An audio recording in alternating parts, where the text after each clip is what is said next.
Hello, everyone. Welcome. We're just going to wait a couple of seconds until everyone has joined the Zoom call, and then we'll get started.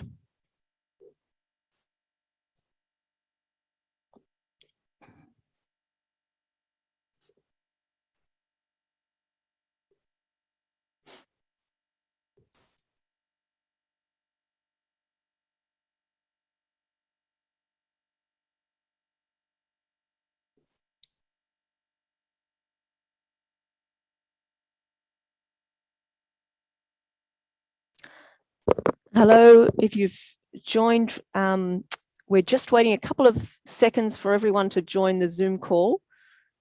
Hopefully you can hear me.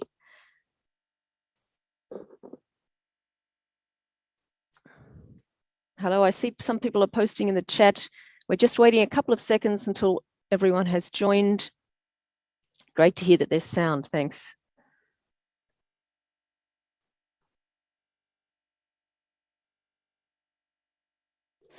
Okay, let's get started then. Hello, everyone, and welcome to this press conference. My name is Lucy McKernan. I'm the Deputy Director in the United Nations Division at Human Rights. Welcome, as I said, to the press conference for the release of our report, They Killed Us from the Inside, an investigation into the August 4 Beirut blast. So thank you for joining us today. I need to let you know that this press conference is being recorded. It's also being live streamed on YouTube.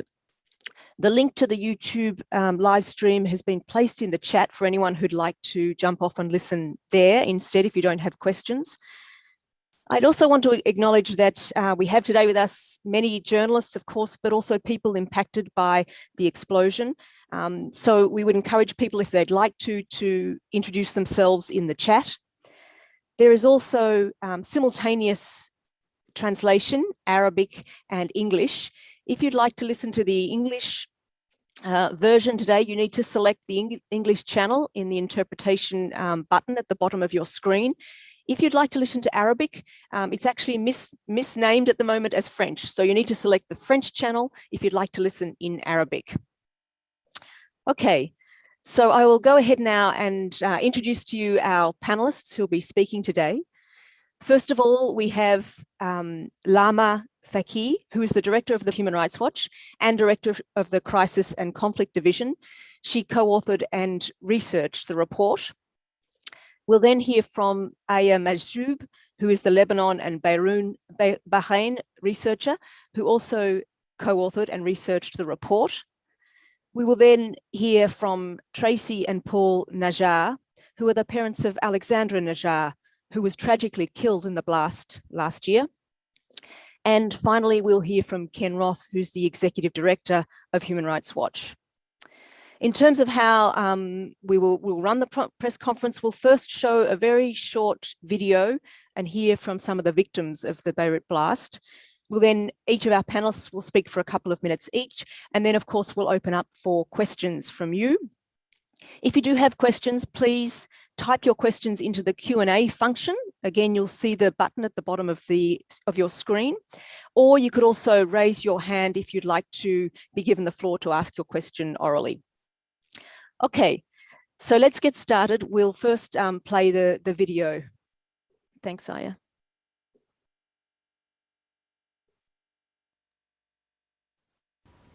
بدق لها شرب الساعة 6 على القد وبيحكي مع بنتي كانت قاعدة هون بقلب الهاي تشير تبعها، بيقول لها ريغارد بابي لي بومبيير، نحن نازلين نطفي عن فلو.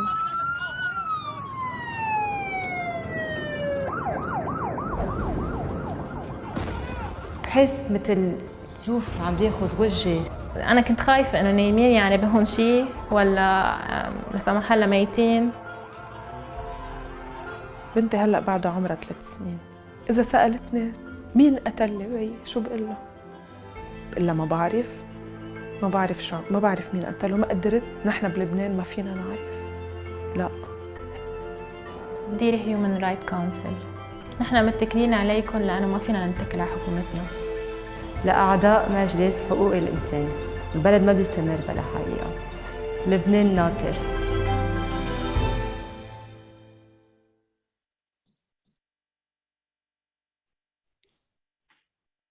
Okay, and with that short introduction, I'd like to now hand the floor to Lama Fakih, who will speak about the report. Thanks, Lama, over to you. Thank you, Lucy.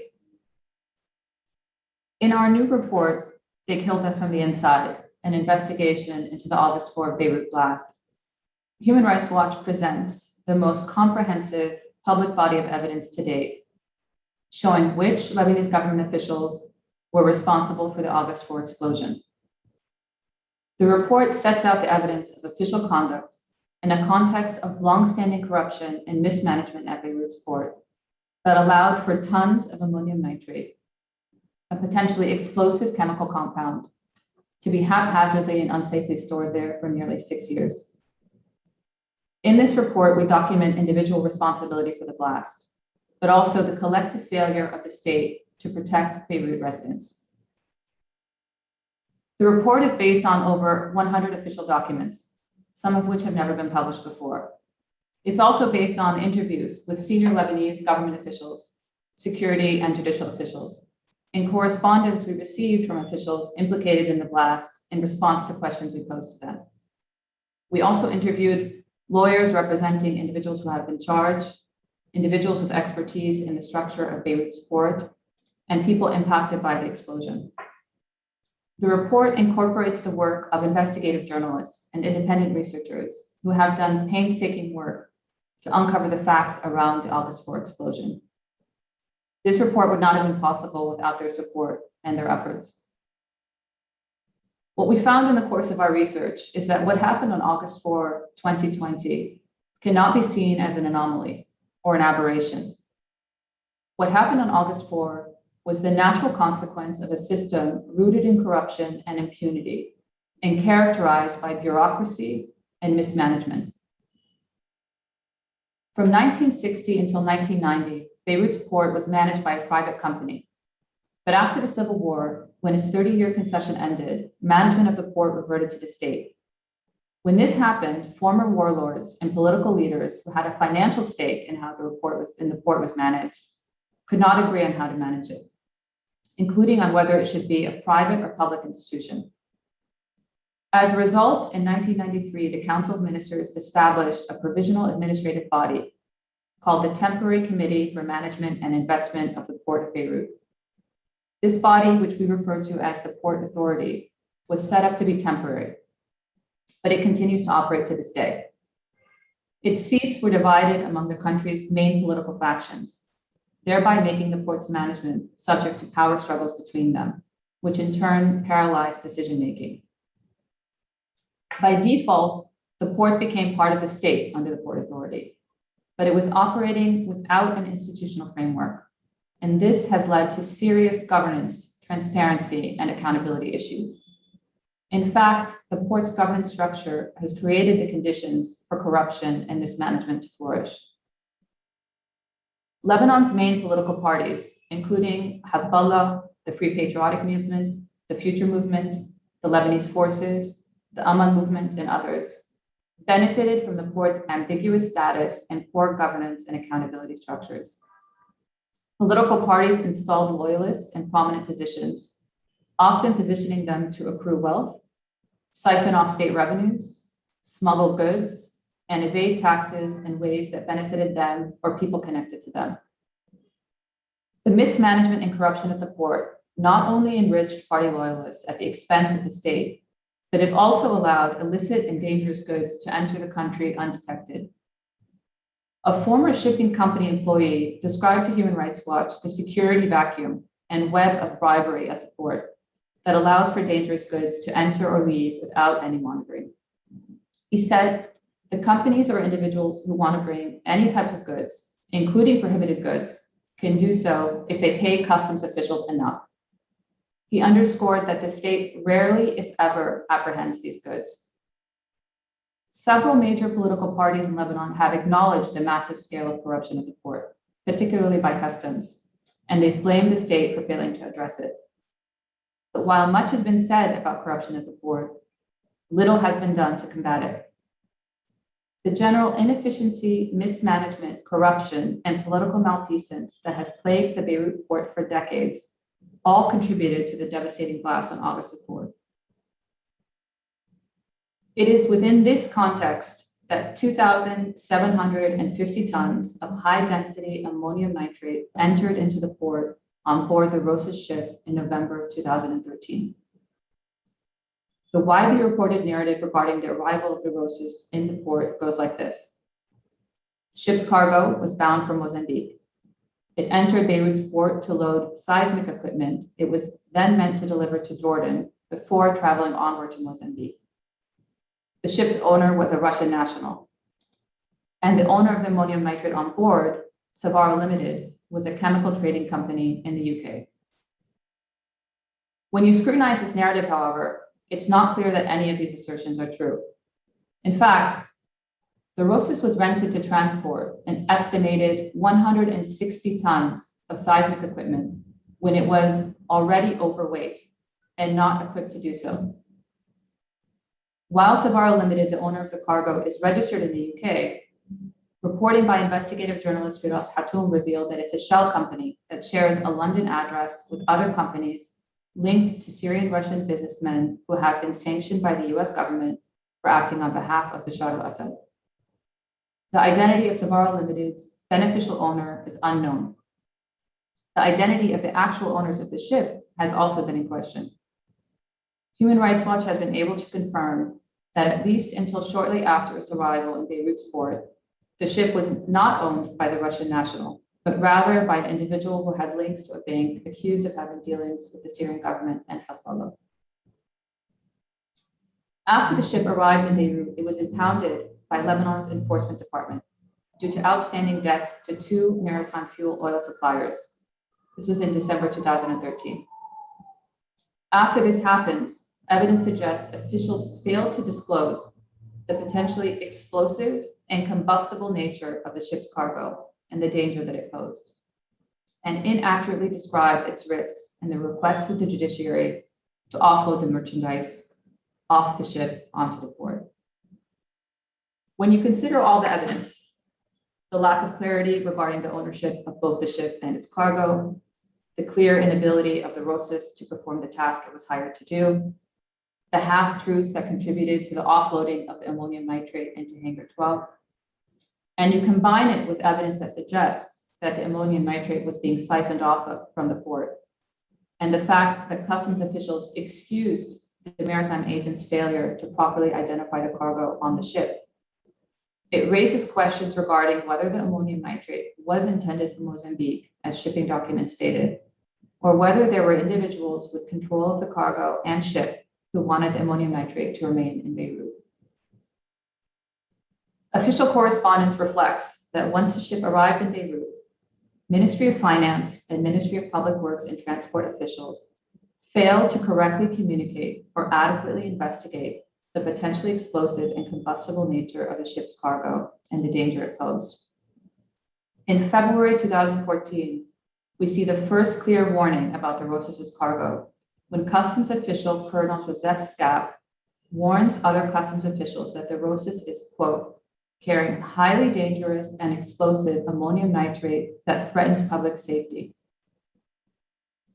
Scaff died in March 2017 in suspicious circumstances, leading some to believe he was assassinated. At least 3 other murders of people thought to have information about the ammonium nitrate or the August 4 explosion have also been reported. Shortly after Scaff's unheeded warning, on April 2nd, 2014, the Beirut Harbor Master sent a letter to the director of the Directorate General of Land and Maritime Transport. This is within the Ministry of Public Works and Transport, informing him that seawater was leaking into the Rosas, that it contained ammonium nitrate, a hazardous substance, and that the ship was at risk of sinking. Days later, a law firm representing the Rosas' captain, who was not allowed to leave the impounded ship along with some of the crew, sends a letter to the Directorate General of Land and Maritime Transport requesting measures be taken to avoid a, quote, maritime catastrophe. In this letter, the firm states that ammonium nitrate is considered an extremely hazardous material due to its high flammability and because it is used in the manufacture of explosives, and that as a result, it requires taking due diligence and precaution while stocking or moving it. It further states that the interaction of ammonium nitrate with water exposes the cargo to the risk of explosion. The lawyers attach a 16-page timeline of major disasters caused by ammonium nitrate explosions. After being alerted to these risks, between April and June 2014, the director of the Directorate General of Land and Maritime Transport sends 3 letters to the case authority, which is the Lebanese state's lawyer, requesting that they take measures to sell the ship and its cargo. These letters focus only on the risk posed by the cargo due to its presence on the ship, which is at risk of sinking. They fail to ever mention that there will be risks in holding this material on land, given the potentially explosive nature of the material, and that it needs to be secured. In his June letter, the director states that the material is hazardous and inaccurately writes that the ship may explode if it sinks with the ammonium nitrate on board. While ammonium nitrate is hygroscopic, meaning it absorbs moisture and water absorption does cause it to decompose, degrade, and become more unstable, mixing it with water would not on its own have exposed the cargo to the risk of explosion. But on the basis of this inaccurate and incomplete information, on June 27, 2014, the urgent matters judge orders the ministry to refloat the ship after moving and storing the ammonium nitrate to a, quote, suitable place that it chooses, and for it to be under the ministry's protection after taking the necessary precautions given the dangers posed by the material on board. Instead, in October 2014, port authorities transfer ammonium nitrate from the Rosas to Hangar 12, which was not an appropriate storage site. They store the ammonium nitrate alongside flammable and hazardous material in a congested and haphazard way, only hundreds of meters from a residential area, contrary to international guidelines. After the cargo is offloaded, correspondence between the ministry, signed by then Public Works and Transport Minister Fenianos, and the case authority continues to mischaracterize the threat posed by ammonium nitrate and to have this singular goal of selling or re-exporting the material instead of securing or destroying it. Neither they nor any security agency operating in the port took adequate steps to secure the material or establish an adequate emergency response plan or precautionary measures should a fire break out in the port. And in June 2020, after receiving orders from the Cassation Public Prosecutor to provide security for Hangar 12, appoint a warehouse keeper, and fix the doors and walls, they also reportedly failed to adequately supervise the repair work that may have triggered the explosion on August 4. Official correspondence shows that not just port, but also customs and army officials ignored steps they could have taken to secure or destroy the ammonium nitrate. Besides the warning from Colonel Staff in February 2014, customs officials received repeated warnings from their own staff about the risk the ammonium nitrate posed. As the ammonium nitrate was being offloaded into Hangar 12, customs official Name Brax warned that the material was dangerous and could ignite, and that Beirut's port did not have the facilities necessary to safely store the cargo. He warned of the dangers of ammonium nitrate catching fire or exploding on at least 3 other occasions: on May 9th, 2015, February 1st, 2016, and March 14th, 2018. Year after year, nothing was done to eliminate the threat. Customs officials repeatedly took steps to sell or re-export the ammonium nitrate that were procedurally incorrect. But instead of correcting their procedural error, they persisted with these same incorrect interventions, despite repeatedly being told of the procedural problems by the judiciary. Customs directors sent at least 6 letters to urgent matters judges requesting the re-export or sale of the ammonium nitrate. Each time, the judge responded in the same way, returning the letters on procedural grounds and noting that they did not have the jurisdiction to authorize the measures. 5 judicial sources that Human Rights Watch spoke with said that Customs administration did not need judicial authorization to remove the cargo, either by selling it, destroying it, or reacted unilaterally to do so, but they never did. The Lebanese Army Command also brushed off knowledge of the ammonium nitrate in Hangar 12, saying they had no need for the material. Even after learning its nitrogen grade classified it under local law as material used to manufacture explosives and required Army approval to be imported and inspection. Despite being responsible for all security issues related to munitions at the port and being informed of the ammonium nitrate in Hangar 12, military intelligence also took no apparent steps to secure the material or establish an appropriate emergency response plan or precautionary measures.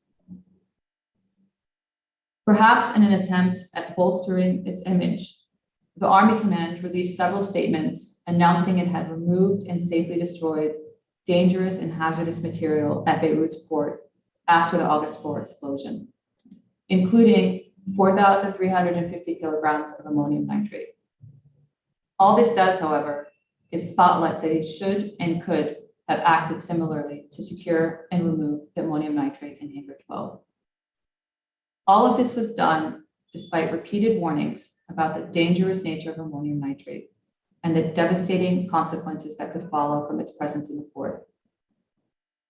Even after security officials from the Lebanese General Directorate of State Security, the executive agency of the Higher Defense Council chaired by the President, completed an investigation into the ammonium nitrate at the port, there was an unconscionable delay in reporting the threat to senior government officials. And information they provided about the threats posed were incomplete. My colleague Aya Massoud will discuss this investigation in more detail in her remarks, as well as the steps taken by senior officials on Lebanon's Higher Defense Council, including the President and the Prime Minister, after learning about the threat. She will also describe the facts as we know them about what happened on August 4 and the failings of the Lebanese domestic investigation into the blast. Thank you very much, Lama. As Lama said, I'll begin by discussing the circumstances around the investigation conducted by State Security into the ammonium nitrate. The General Directorate of State Security is an arm of the Higher Defense Council, which is the body tasked with implementing Lebanon's defense policy. In April 2019, State Security established an office at the port tasked with corruption, and second, informing the Higher Defense Council about security issues in the port. This office was headed by Major Joseph Naddaf. State Security conducted an investigation into the ammonium nitrate in Beirut's port. There was an unconscionable delay in reporting the threat posed by the ammonium nitrate to senior officials. And when they shared the information was incomplete.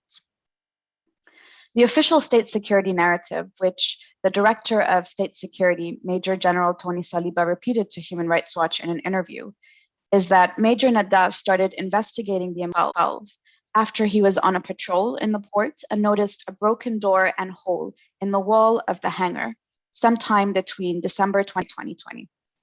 However, a confidential source told us that State Security was informed as early as 3. That evening, Saliba attended a private dinner with Prime Minister Hassan Diab's advisor, where he informed the advisor about the hazardous materials at the port, but told the advisor that the report was not yet final. It's not clear why Saliba didn't send Diab Naddaf's finalized report. Instead, more than 6 weeks later, on July 20, 2020, Saliba sent a report about the ammonium nitrate to the President and the Prime Minister. Again, it's unclear why it took almost 6 weeks between Naddaf's report being finalized and a report being sent to the President and the Prime Minister, particularly given the grave warnings contained in Naddaf's report. The report sent to the President and Prime Minister reiterated the findings of Naddaf's investigation and warned that the ammonium nitrate, quote, could be used to make explosives as it is highly explosive and very flammable, end quote. However, while Naddaf warned in the report he prepared that if the ammonium nitrate were to ignite, it would cause a huge explosion with catastrophic consequences on the port of Beirut, that sentence was not in the July 20, 2020 State Security report. Regardless, despite the delay and the incomplete information, Saliba informed both President Michel Aoun and Prime Minister Hassan Diab. The president chairs the Higher Defense Council, which is the highest security coordination body in the country, and the Prime Minister is the vice chair of that body. Prime Minister Hassan Diab was made aware of the ammonium nitrate twice. He was first informed on June 3, while Diab's advisor was at the private dinner that Saliba was also at. While Diab and Saliba both dispute the circumstances by which it happened, both of them have confirmed to Human Rights Watch that the Prime Minister learned about the ammonium nitrate on June 3 via phone. Caretaker Prime Minister Hassan Diab told us that on the same evening, he requested that state security finalize and send him their report within days, but that Saliba told us that Diab did not ask for such a report. Diab then told us, "I then forgot about it and nobody followed up. There are disasters every day." Prime Minister Diab found out again about the ammonium nitrate on July 22, 2020, when he received the state security report that they had sent 2 days before.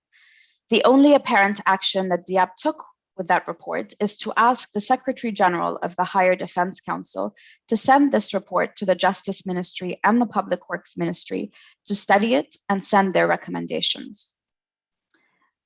Diab told Human Rights Watch that he was not aware of how explosive ammonium nitrate was until after the blast, when he found out from television.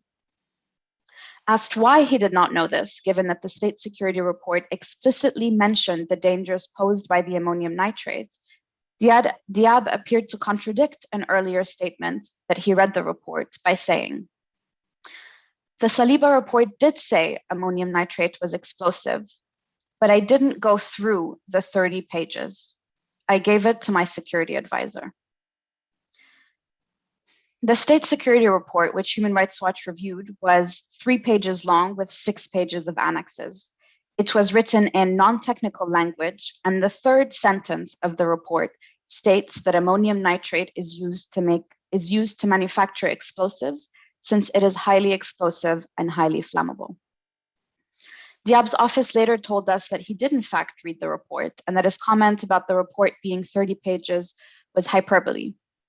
However, had he read the report, he should have been aware of the explosive nature of the ammonium nitrate prior to the blast. President Michel Aoun also found out about the ammonium nitrate at least by July 21, 2020, when he received the state security report. He said that he tasked his security advisor to follow up, but claimed that he wasn't responsible. As president of the Higher Defense Council, President Aoun has the power to unilaterally convene a meeting of the council, but he never did so regarding the ammonium nitrate before the explosion. Human Rights Watch wrote to President Aoun inquiring about why he did not put this issue on the agenda of the council, but we didn't receive a response prior to publication. During a meeting that Aoun convened on July 28, the Higher Defense Council instead discussed the COVID pandemic, a reported Israeli attack in South Lebanon, the economic situation, and the then forthcoming Special Tribunal for Lebanon verdict. Given all of this evidence, we find that government and high-level security officials failed to take the action necessary to remove the dangerous ammonium nitrate from the center of a busy residential area in the middle of a densely populated capital city, creating an unacceptable risk to life and violating Lebanon's international human rights obligations. While the causes of the fire and the explosion are still under investigation, media reports state that port authorities sent a team of workers to Hangar 12, where the ammonium nitrate was being stored, to repair the hangar on Judge Awaidat's instructions, without telling the workers what was in the hangar, without providing them instructions on security precautions, and without supervision. Whether the explosion was caused by an accidental fire sparked by maintenance work or an intentional fire or attack, culpability for the explosion still rests with those officials who knew the ammonium nitrate was being stored at the port in an unconscionable and dangerous manner and failed to do what was within their authority and under their responsibility to secure or remove it. Even after it was clear that a fire had broken out in Hangar 12, no warnings about the presence of the potentially explosive ammonium nitrate were ever given to the public or to the firefighters who responded to the scene and were tragically killed. Carlin Hette lost 3 of her family members, all of whom were firefighters, in the first seconds of the explosion. She lost her husband, Sharb el-Karam, her brother, Najib Hette, her cousin, Sharb el-Hette. She said that the firefighters were not told about the ammonium nitrate in the hangar when they were sent to put out the fire. In the hours after the explosion, the state was noticeably absent from emergency relief efforts. Volunteers and passers-by transported injured residents to nearby hospitals and removed debris from the streets. Mirna Haboush, who was driving past the port with her 2-year-old son, lost her right eye in the explosion and severely damaged her right arm. We couldn't see anything. We were stepping on blood. You're stepping on people's torn parts. I heard voices calling out, help me, but we couldn't help anyone. We barely helped ourselves, Mirna told Human Rights Watch. She added, my life changed. The first month, I couldn't accept myself. My son didn't come near me for 2 months. He was afraid of me. There's no life, even though we're still alive, but we're dead inside. They killed us from the inside. Mireille Khouri, tirelessly advocating for justice for her 15-year-old son, Elias, also told Human Rights Watch, if we don't build our country on the foundation of law and justice and holding others accountable, we'll never have a country, a home. For the sake of my son, I won't stay quiet about this thing that happened, and for the sake of his friends who carry him in their hearts, who also want to know the truth and hold accountable the people who took Elias from them. The blast was one of the largest non-nuclear explosions in history. It pulverized the port and damaged over half the city. The explosion killed 218 people, including nationals of Lebanon, Syria, Egypt, Ethiopia, Bangladesh, Palestine, the Philippines, Pakistan, the Netherlands, Canada, Germany, France, Australia, and the United States. 34 of those killed were refugees. The blast also wounded 7,000 people, of whom at least 150 acquired a physical disability. It caused untold psychological harm and damaged 77,000 apartments, displacing over 300,000 people. The explosion affected 163 public and private schools and rendered half of Beirut's healthcare centers non-functional, and it impacted 56% of the private businesses in Beirut. According to the World Bank, the explosion caused an estimated $3.8 to $4.6 billion in material damage. The explosion resulted in the violation of the right to life, as well as other human rights abuses, such as the violations of the rights to education and to an adequate standard of living, including the rights to food, housing, health, and property. It's been a year since the blast, but we're still waiting for the domestic investigation to yield answers and a hope for justice. Instead, we've documented Lebanese officials obstructing and delaying the investigation. We've documented lack of respect for fair trial standards and due process violations. While only relatively lower level officials were detained, senior officials knew of the ammonium nitrate being stored in the port. They had a responsibility to act to secure and remove it, and they failed to do so. However, investigations of their responsibility have been stymied due to various types of immunities applicable to ministers, parliamentarians, lawyers, and state employees. We'll now hear from Paul and Tracy, whose 3-year-old daughter, Alexandra, was killed in the explosion, about the events of that awful day and the state's failure to provide emergency relief and what truth and justice look like for them. Thanks, Aya. Thank you, Aya. Thank you all. Thank you so much for Human Rights Watch for such great work. Once again, you show us how civil society and institutions fill the gap in failed states. as is what we have seen starting with the 4th of August and all the civil movement that came together. This is surreal. For people that would hear this for the first time, I cannot imagine how this would feel, you know? It feels like we're in a movie. It's so surreal. I can't imagine this is what happened to us. I wanna, you know, try to bring it down one notch and translate everything that was told down to a human experience that we lived, or an inhuman experience that we lived on that day and that we are still living today. What Human Rights Watch just highlighted to the world is the local responsibilities of individuals that were all aware, that all knew, since the late 2013 down to 2020. On the 4th of August at 10 minutes, you know, I know at 5:30, Tracy and I were in our home. I was working. Tracy was attending to our daughter, who had a very good friend of hers in our home. They were playing. They had just had lunch. They were enjoying the day. It was a beautiful day for us. Yet another Tuesday, our friends, the friends of my daughter left, and you know the story. What I really want to stress once again, building on the HRW report, is that these individuals that were just mentioned are a fragment of the wider political criminal regime of Lebanon.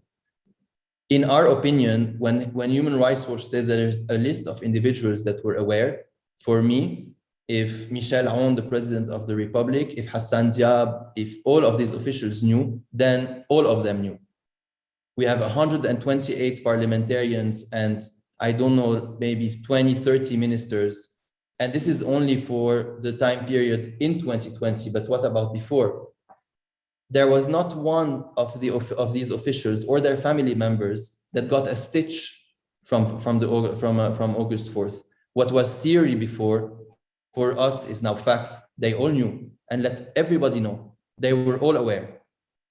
And I want to try to think with all of you now, and thinking of this out loud. These guys had 40 minutes to react. Whether in position of power, where they could have asked for evacuation or asked for seeking shelter, they were all aware. While we were trying to live our lives and not asking for being part of any war, not in Syria, not anywhere, we were just living our lives, and they killed us in our homes. Try to think of me as, let's try to define humanity together, because we all talk about, you know, those big words, and we are afraid to use them. Well, let's talk about it. Isn't humanity the right for Tracy and I to live with our child, for her to play with her dolls in front in her apartment? Is it a mistake for her to be doing so in front of the harbor? Let's define humanity for me. Is it wrong for us to try and be happy, to try and enjoy the right to live, to be working from home, to have decided to establish our business in Beirut, to live there with our friends, our families? What is humanity? They had 40 minutes and they did not react. I want to try to put myself in the shoes of Michel Aoun, for instance, and just taking an example. What was he thinking at this time? So he's sitting at home, you know, or in his palace, turn on the TV and looks at smoke coming out of the harbor. He's a pressed brigadier in the army, specializes in weaponry, and he looks at these images. He's the president of the country and supposedly the father of all, Bay al-Kil, as they call it in Arabic. What does a human being think when he looks at that? In my opinion, these people waited and watched for 40 minutes, waited for us to die. What were they doing? Were they trying to do guesstimates on the number of death and injured? I'm sure they were very busy informing their families and friends to evacuate the area. I'm sure if we do an investigation with the telecom companies in Lebanon, we'll see messages flying through from them, left, right, and center, evacuate. Nobody got anything. They looked at us and waited for us to die. This is what happened. Is this humanity? Is it human that after the blast, imagine that, you know, in all their corruption and failure, and let's forget about corruption, their failure that Aya and Lama just described. You know, imagine that they would be, I don't know how you would define, inhuman at the point where they would not react and they would not ask everybody to evacuate. Wouldn't they prepare for the after blast? You know, wouldn't they are very good at sending, you know, police guys on the streets trying to open up traffic for their MPs to pass by or for themselves. When Tracy and I were carrying our daughter that had a huge edema, you know, down on the street, destroyed streets of Jemaize in our neighborhood, and watching people on the floor dead, trying to make a way to the first hospital, then to the Red Cross post, then to the next hospital. I had to take my dying daughter on a scooter, and Tracy was with 3 broken ribs, 4 broken vertebrae, an edema on her face, detached lungs, had to go on hitchhiking to the hospital. Should they be that inhuman, you know, during those past 40 minutes and wait for us to die? Why didn't they have and a first relief response? It took 5 minutes. So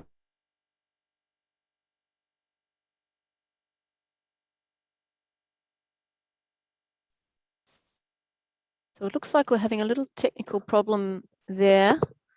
Paul and Tracy, if you can hear us, we can't hear you any longer, it's frozen. We might move on to the next speaker, but if we regain connection with Paul and Tracy, we'll come back to them, if that's okay. Okay, so well, I'll pass the floor now to Ken Roth, the Executive Director of Human Rights Watch. And as I said, we'll come back to Paul and Tracy if we can reconnect with them. Thanks. Go ahead, Ken. Okay, thank you, Lucy. And I guess I want to begin just by expressing my thanks to Paul and Tracy for joining us, although they obviously can't hear me right now. But theirs is a very important voice. And frankly, all of us at Human Rights Watch, and I'm sure all of you, feel deeply for their horrible loss. Now, because Lebanon's investigation of the Beirut blast has been so compromised, you know, as you heard from Lama and Aya, Human Rights Watch is calling on the United Nations Human Rights Council in Geneva to initiate its own investigation, ideally at its next session in September, next month.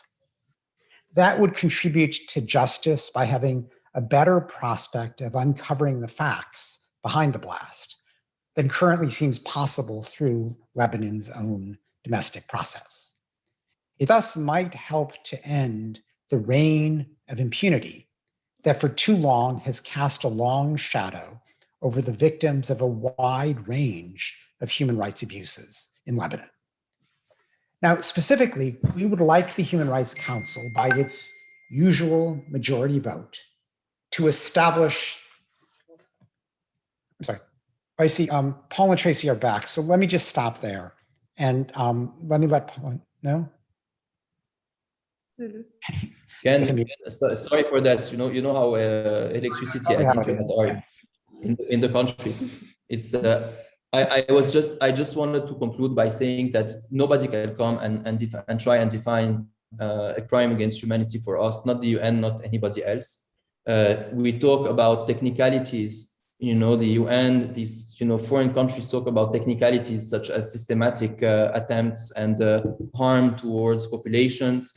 I say, and I would like to declare in front of you all what happened on August 4th, and based on HRW's report, this is our view, to declare that this was a crime against humanity.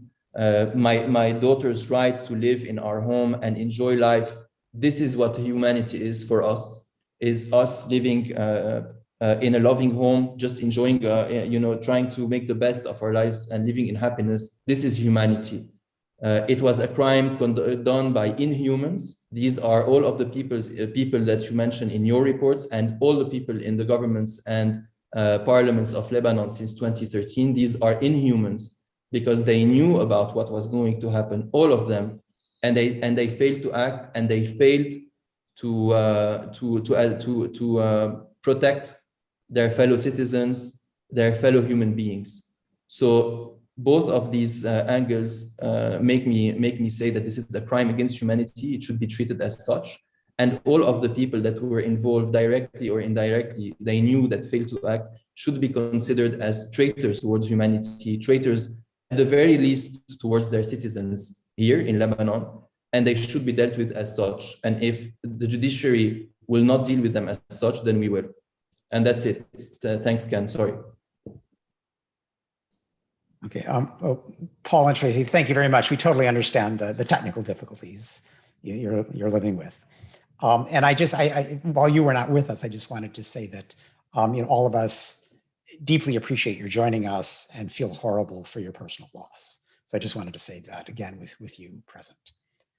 Now, as I was saying, Human Rights Watch specifically would like the UN Human Rights Council, by its usual majority vote in September, ideally, to establish an investigative mechanism, such as a one-year fact-finding mission to look at the Beirut blast. Now, the investigation would examine, in the technical terms that the council requires, whether there was a violation of the right to life, as well as other rights, such as the right to health or the right to education and so forth. It would also make recommendations to ensure that a disaster of this sort never happens again.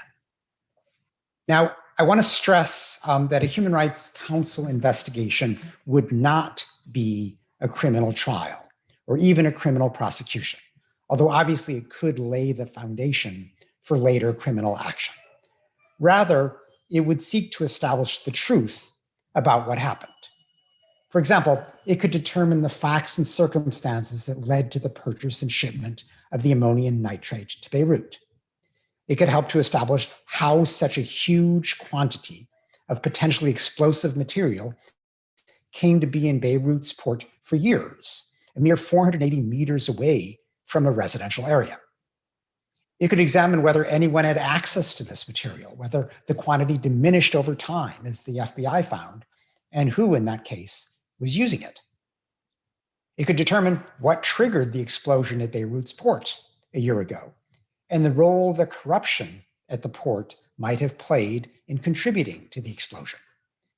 And ultimately, it could help to determine who was responsible for the devastating losses that have been borne by families like Paul and Tracy's. Now, these are, frankly, questions for which we do not yet have adequate answers. And the process in Lebanon doesn't seem to be providing them. Now, this is hardly the first time the grave abuses have been visited upon the people of Lebanon without anyone answering for them. Like so often in the past, the truth has been obscured. And in our view, the truth is a necessary first step toward establishing accountability of any kind. Now, ideally, a serious, unimpeded investigation, and if appropriate, criminal prosecution would take place within Lebanon. But the point of involving the Human Rights Council is to stress that the domestic route is not the only option. If Lebanon fails in its investigation, as it has so far, then the international community has a duty to step in. A strong international investigation can also serve as a spur to help the domestic one overcome the obstacles that have been put in its way. A Human Rights Council investigation would gather and preserve evidence that can then be used to push for criminal accountability in any country with jurisdiction. For example, the foreign nationals who were severely affected by the blast may have recourse in their own nation's courts.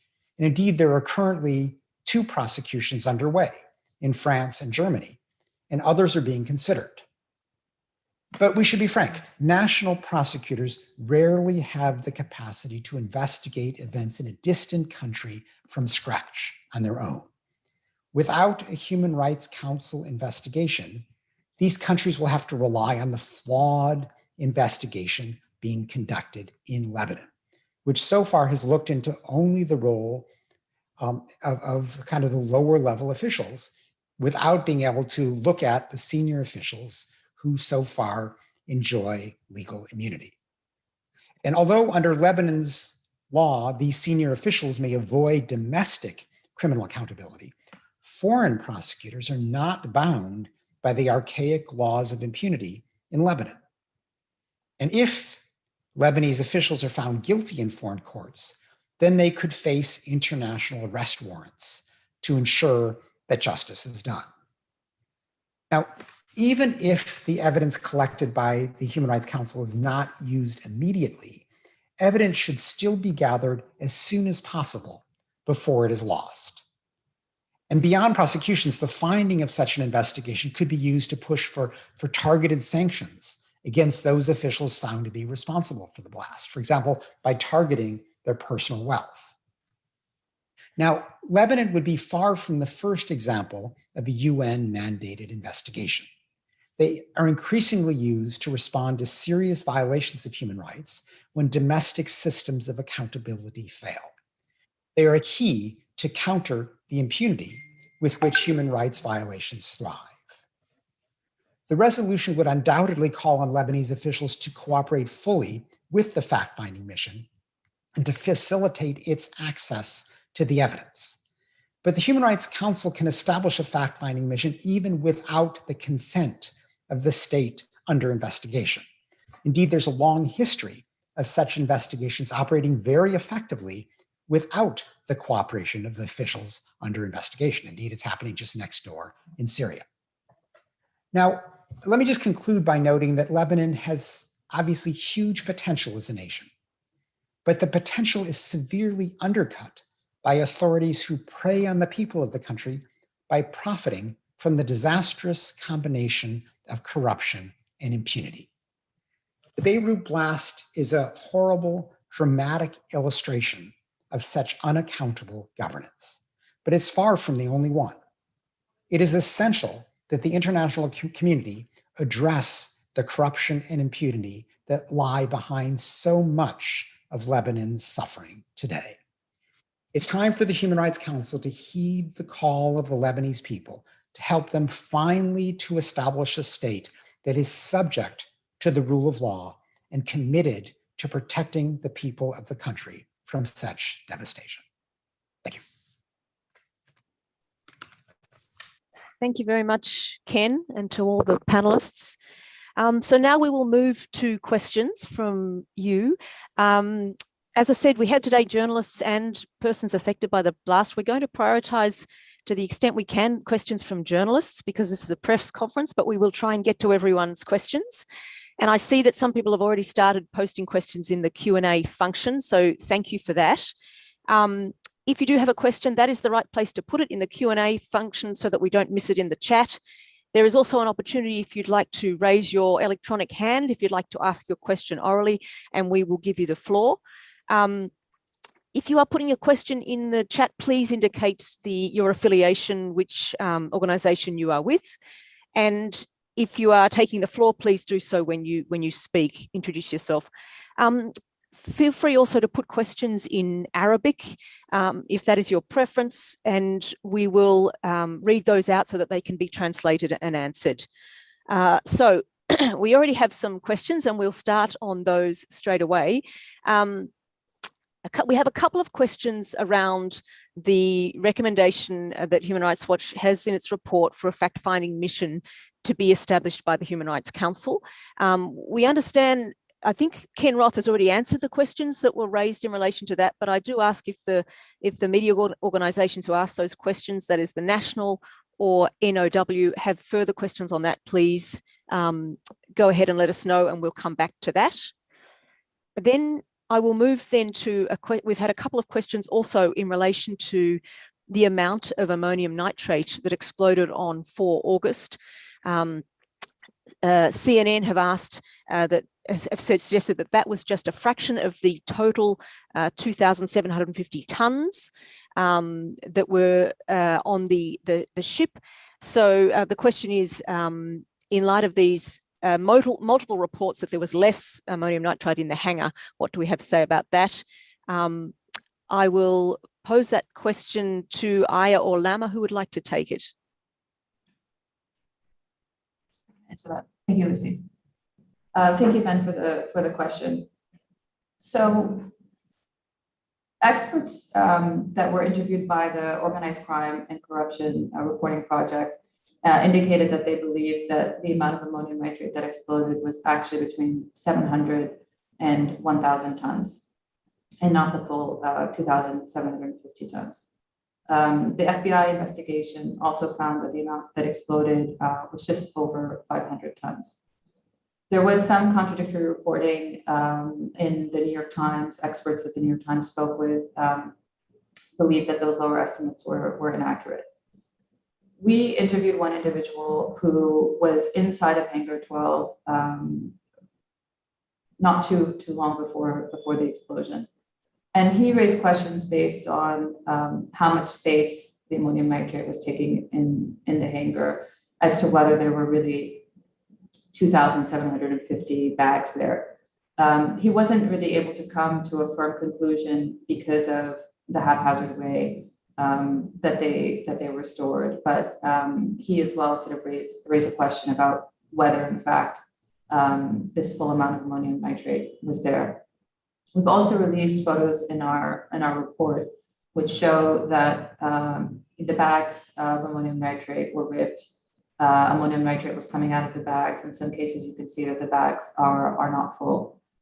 So that, of course, also raises the question as to whether ammonium nitrate was being siphoned off, off of the amount that was inside the port.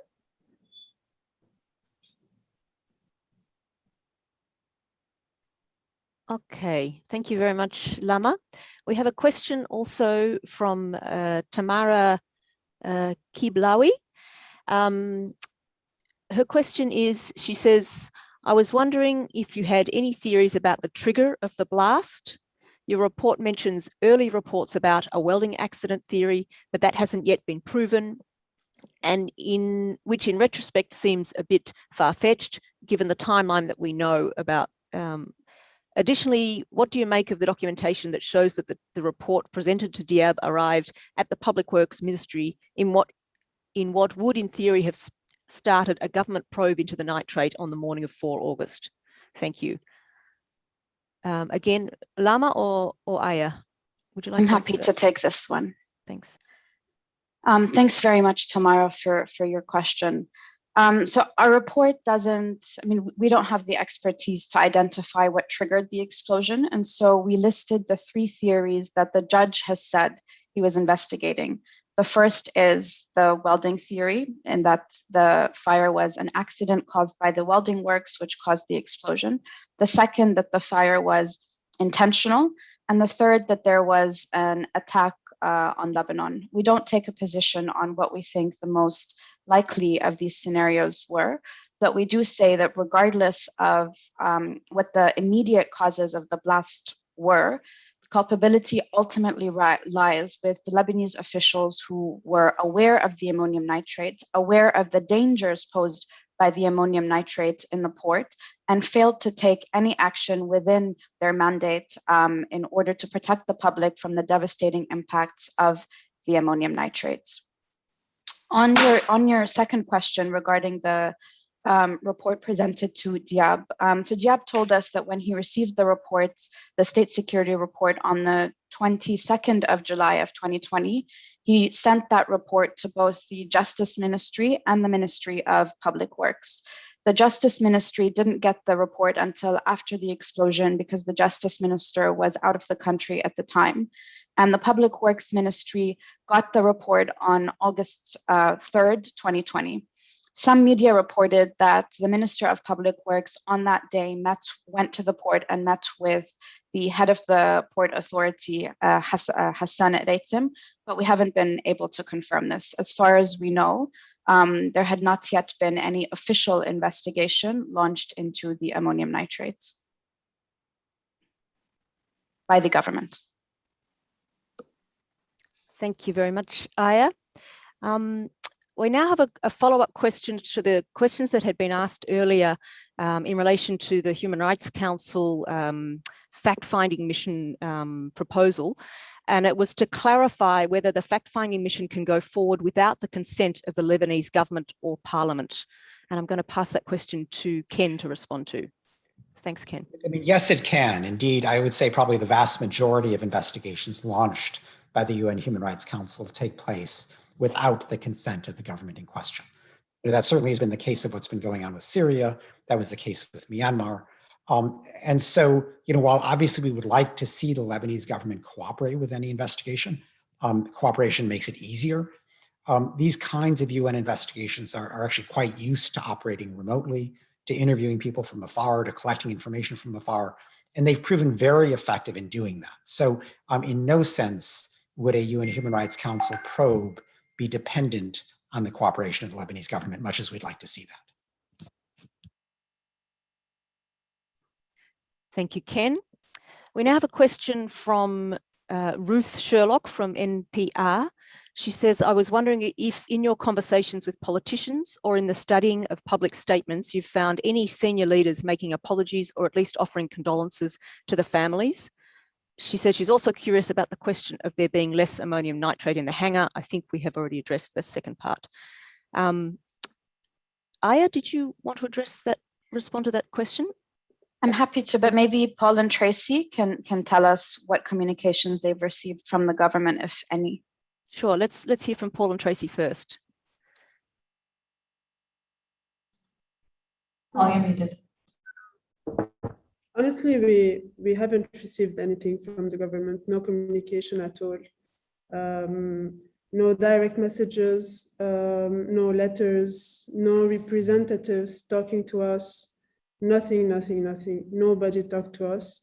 To be fair, there's the Minister of Justice that called us 2 months later, Marie-Claude Najem, and that passed by our place a month ago to explain a bit what's happening and to explain that it's not her direct responsibility to know about the investigation and what's happening.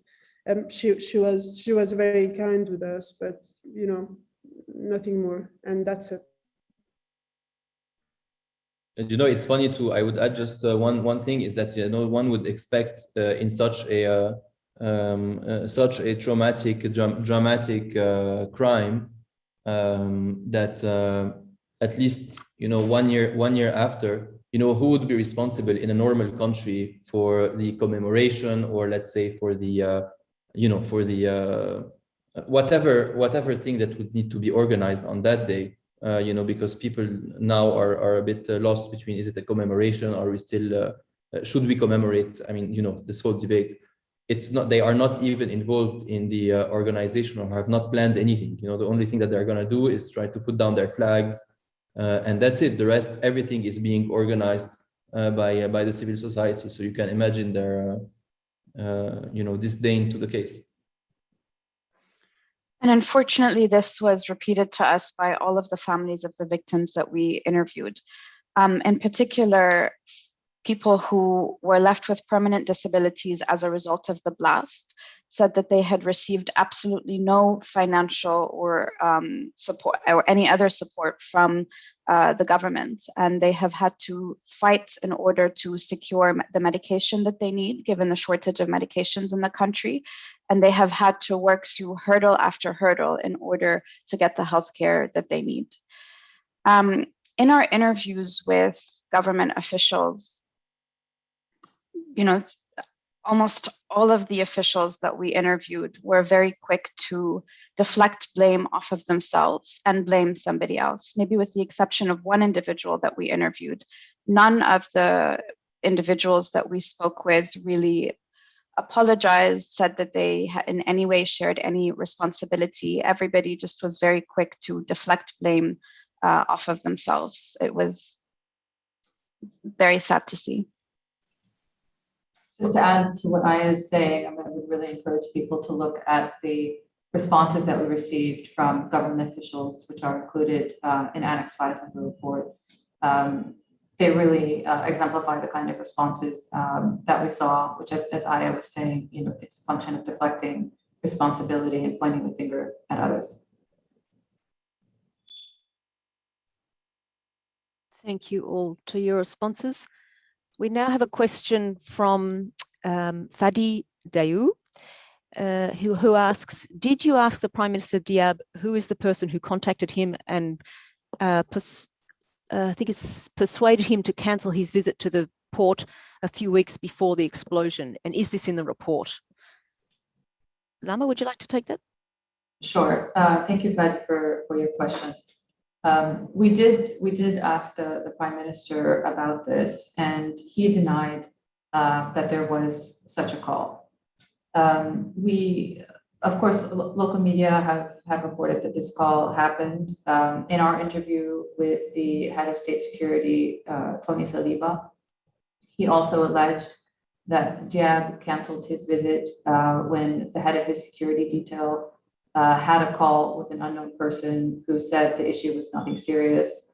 We did raise this with the Prime Minister, and he said that this was false. He said that he canceled his visit to the port because the information that was provided to him from his advisor, who was at the dinner with Tony Saliba, was different from the information that he received from the head of his security detail, including about the nature of the material. His advisor had said it was TNT. The head of the security detail clarified that it was ammonium nitrate. And about the amount of the material, his security advisor had said that it was 2,700 kilograms. The head of the security detail clarified it was 2,700 tons. He said it was on the basis of that he decided to cancel his visit until he had a report and could make an informed decision. Great, thank you very much. We now have a question in the Q&A. Let me find it. In relation to financial compensation. And I note we do have some people with raised hands, so we will also get to them very shortly. Sorry, just finding the question.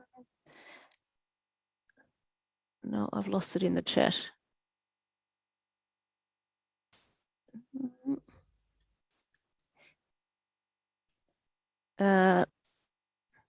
Sorry, I'll come back to that because I can't find it in the chat any longer. Apologies for that. So we also have a question.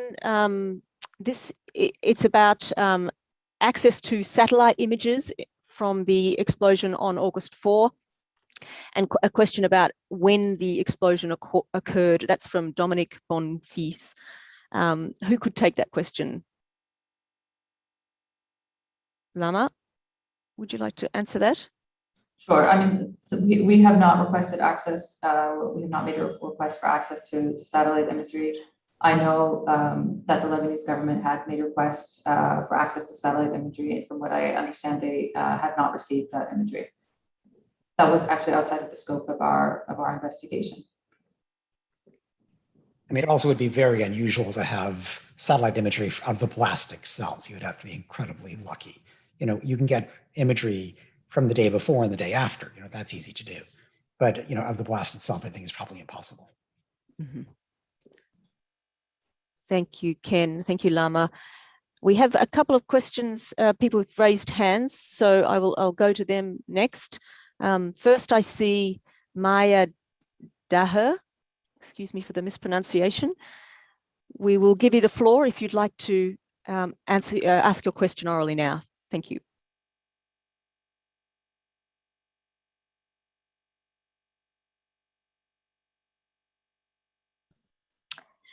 Hello, I wrote already my question and I think it got answered. So it was really about what are the next steps from the HRW and other international bodies knowing that the government will not raise a finger to do anything in this regard.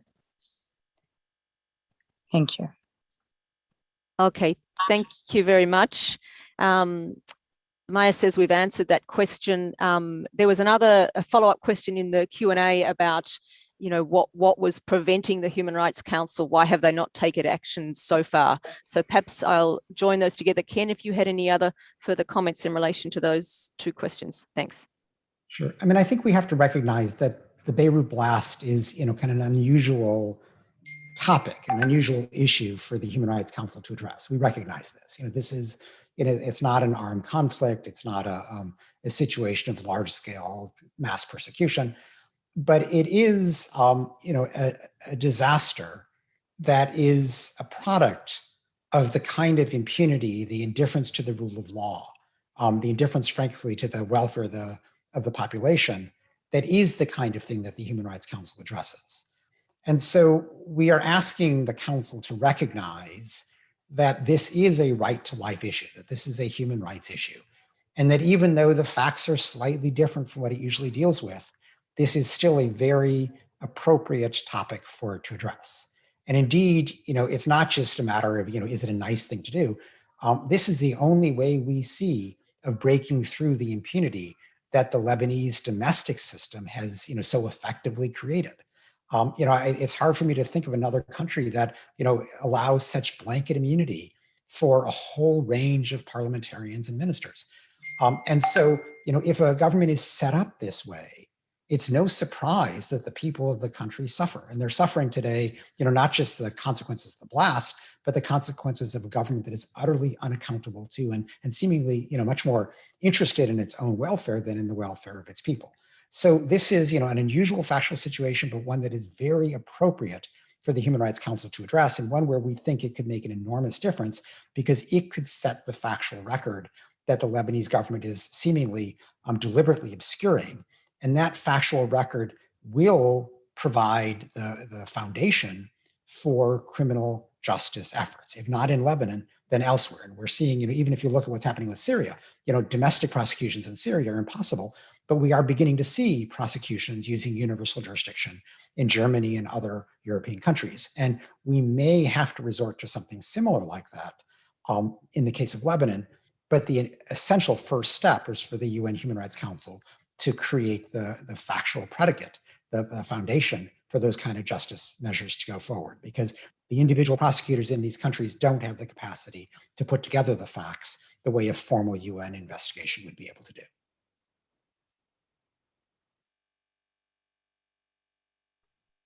Thank you, Ken. We have a question in the Q&A also, which I couldn't find before, about financial compensation and aid to the families of the Beirut blast victims. We've already had some responses from Paul and Tracy about responses that they've received from the government or lack of. What about financial compensation and aid to families? Paul and Tracy, did you want to comment first on that? Go ahead, please. Yes, sure. So there was a lot of the families of the port workers that grouped together and formed what is now the one of the key communities of victims. Was asked for the and pushed for and got in the end from the parliament to sign a decree and a new law saying that all the victims of the blast are now considered as similarly to army martyrs, so that they can have financial retribution. I'm not sure 100% of the execution of this law. So I know that it has passed. I'm not sure whether it has reached the state where it is being implemented. But for sure, this can, probably to some level alleviate financially some of the families that lost members that were caretakers of the family, or the primary caretaker of the family financially. Absolutely not to the honor of the regime. It's just that they got it by force in the end. They actually had to go into the parliament and force them to sign it. So this is on one front. The other financial aid was distributed. A few of it was distributed by the Lebanese army for material damages in the affected areas. But what really made the difference was at a completely different scale is the work that was done by the NGOs in the reconstruction and rebuilding of Beirut, both materially, physically, and in nature through all types of goods, and the mobilization of international funds from the diaspora and beyond. And this is what really made the difference, not the work of the state.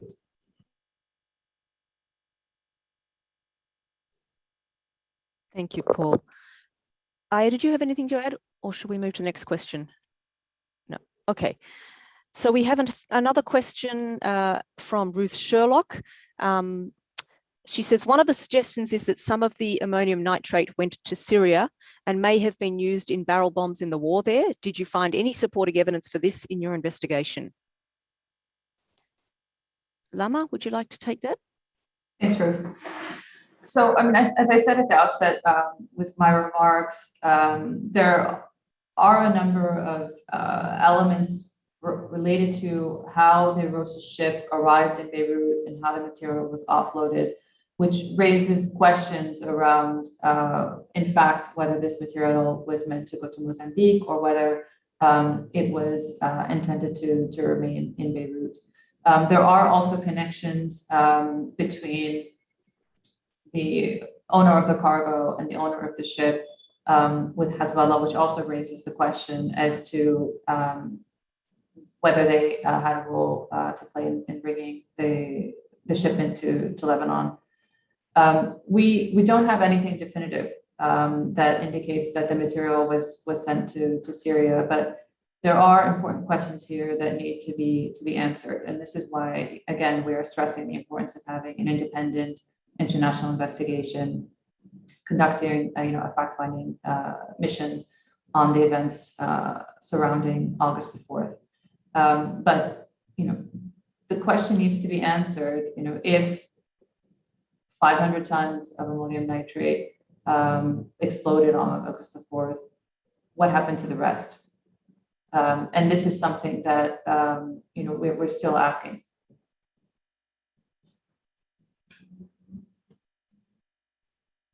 Thank you, Lama. We have a question also from Jacques de Mossessian, excuse me for the mispronunciation. He says, what about the rest of the material stored with the ammonium nitrate at warehouse 12? Is it true that there was pitric acid, methylene, and acid cholic, as if they were stored together to form a kind of rocket fuel, or as if designing a bomb? Perhaps we'll go back to you, Aya. So Hangar 12 in the port was designated as the hangar used to store dangerous and hazardous material. So what the port authorities inexplicably did was put everything dangerous in the port in this one hangar. According to media reports and according to a couple of judicial sources that we interviewed, yes, there were tons of fireworks being stored in that hangar. There was hydrochloric acid. There was a fuse. There were two types of oils, and there were wooden pallets.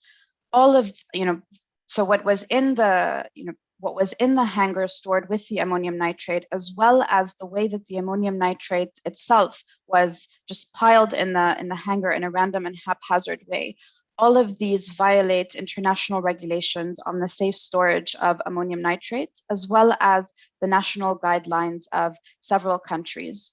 There are very clear guidelines on how and what ammonium nitrate can and cannot be stored with. And of course, storing it with other combustible, flammable, or explosive material is a big no. There are very clear regulations around the way that ammonium nitrate should be stored in terms of the safety facilities in the hangar, so sprinklers and alarm system, etc. There are also guidelines on how the ammonium nitrate should be stacked and distances between the bags of ammonium nitrates. And of course, there are also guidelines around how far the ammonium nitrate should be from residential areas. Needless to say, the way that the port authorities and Lebanese officials stored the ammonium nitrate in Hangar 12 contravened all of these international and national regulations.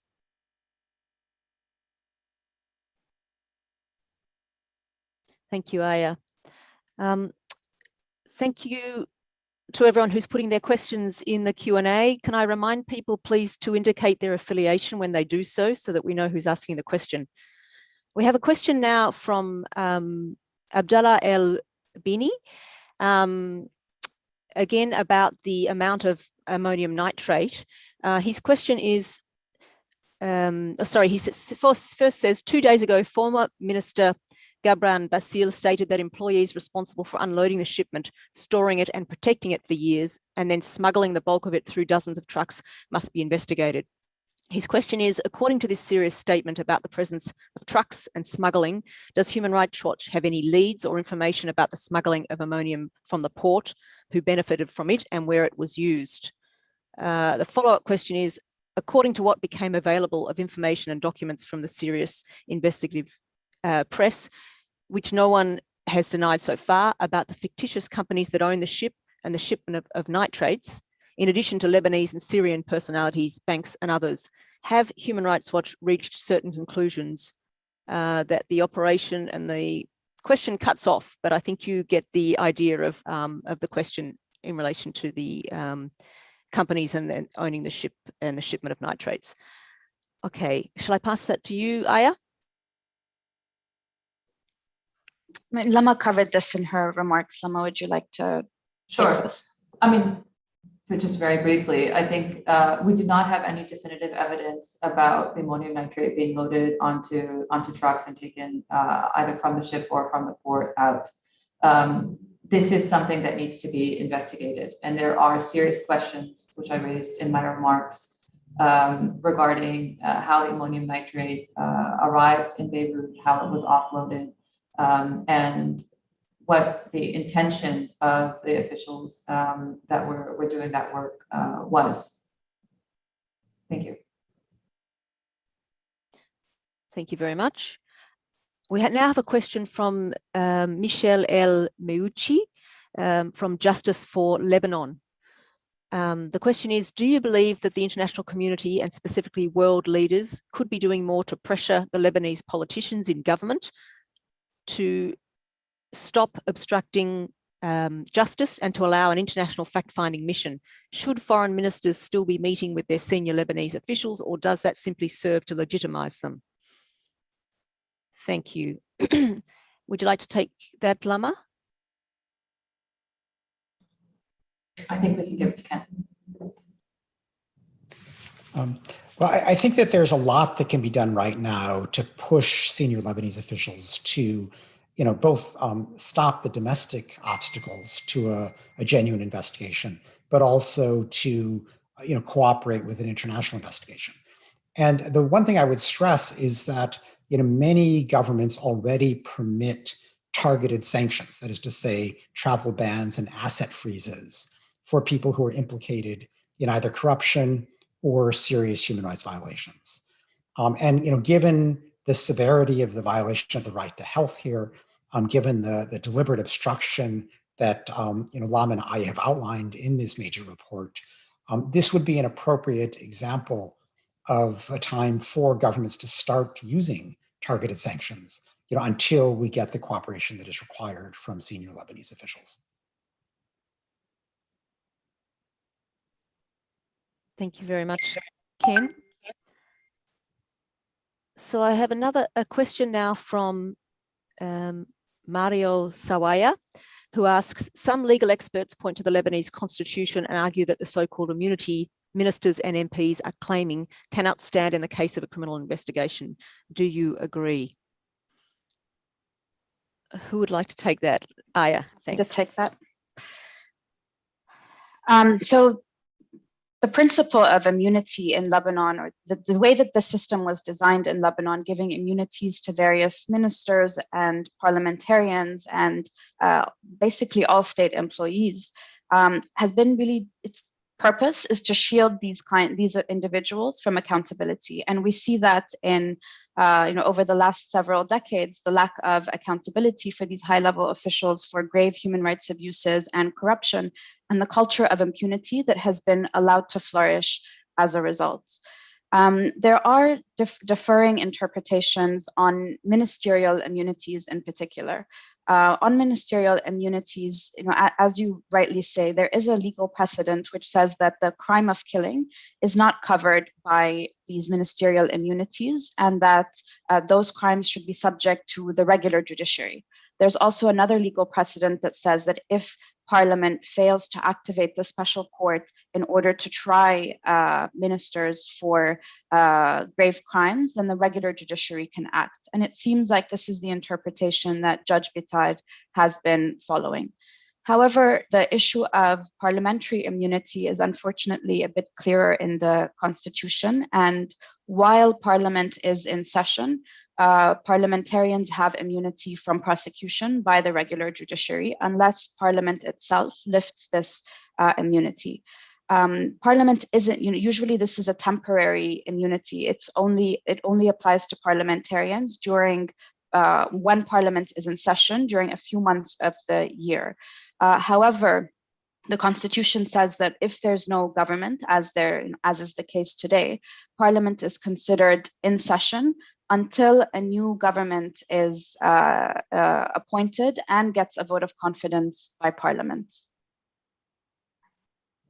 If I could just add to this, I mean, Aya has outlined sort of the constitutional issues here, but we don't want to start litigating, what the Constitution requires here. That could take years, which is going to completely undermine the quest for the truth and the quest for accountability. And the simple answer to the constitutional question is for these immunities to be waived.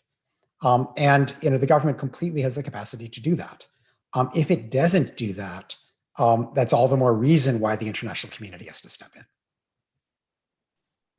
Absolutely. I mean, the decision that Parliament can take a decision in 5 minutes to lift the immunity off of these parliamentarians. There's no reason to obstruct and delay as they have done now. If they were serious about accountability and upholding the rule of law and justice for the Beirut blast, they would have lifted these parliamentarians' immunity when the judge requested that they do so.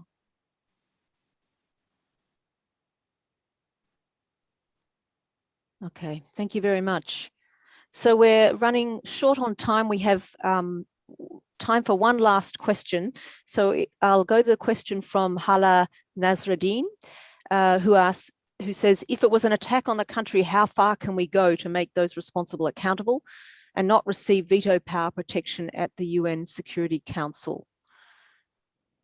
Well, let me address this. This is actually not about the UN Security Council. I mean, theoretically, you could go there. But the veto only exists at the Security Council. It does not exist at the Human Rights Council in Geneva. The Security Council is in New York. And so what we want from the UN Human Rights Council is just a majority vote. People can vote against it, but we just need to prevail by a majority. And we do this over and over and over with various accountability processes. Most recently with respect to Tigray in Ethiopia, the most recent session. So it's very possible to win these votes at the Human Rights Council. There is no veto at the Human Rights Council. And that's why we see this request for a Human Rights Council investigation to be completely feasible. And our argument is basically, it's been a year, nothing has happened in Lebanon. Enough is enough. We can't keep waiting for this domestic process that seems designed to go nowhere. It's time for the international community to accept its responsibility to pick up the investigation that Lebanese authorities do not want to pursue. Thank you very much, Ken. Okay, we need to finish up now. So thank you to all of you for your participation and for your questions today. The report is, of course, now available on our website. We could also send you a copy via email if you put your email address in the chat. As I mentioned earlier, the event has been recorded, and so the recording will be available. If you would like to see that, please get in touch with us at the email address, which we'll also put in the chat. It's hrwpress@hrw.org. Thank you very much for your attention.